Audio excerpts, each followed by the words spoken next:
ಭಟ್ಟ, ಆಯುಧಾಗಾರದಲ್ಲಿ ಶಸ್ತ್ರಗಳೆಲ್ಲವೂ ಸುಸ್ಥಿತಿಯಲ್ಲಿರುವುದೇ? ಇದೇ ಪ್ರಭು.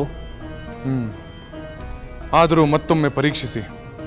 ದುರ್ಬಲವಾದ ಶಸ್ತ್ರಗಳನ್ನು ಉತ್ತಮ ಶಸ್ತ್ರಗಳೊಂದಿಗೆ ಬದಲಾಯಿಸಿ.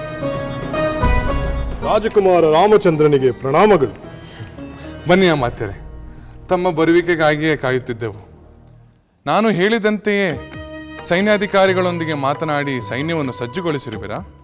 ಹೌದು, ತಮ್ಮ ಅಪ್ಪಣೆಯಂತೆ ಉತ್ತಮವಾದ ಅಶ್ವಗಳು, ಪದಾತಿದಳ, ಗಜದಳ, ರಥಗಳು, ವೀರರಾದ ಪದಾತಿಗಳು, ವೇಗವಾಗಿ ಸಾಗುವ ಕುದುರೆಗಳನ್ನು ಕಟ್ಟಿದ ಸುಸಜ್ಜಿತವಾದ ರಥಗಳು ಎಲ್ಲವನ್ನೂ ಸಿದ್ಧಗೊಳಿಸಿದ್ದೇನೆ. ಬಹಳ ಸಂತೋಷ.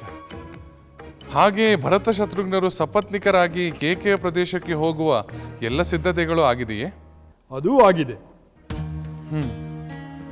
ಪ್ರವಾಸ ಹೊರಟಿರುವವರಿಗೆ ಯುದ್ಧ ಸಿದ್ಧತೆಯ ವಿಷಯ ಅವರಿಗೆ ತಿಳಿಯದಂತೆ ಜಾಗೃತಿ ವಹಿಸಿರುವಿರಾ?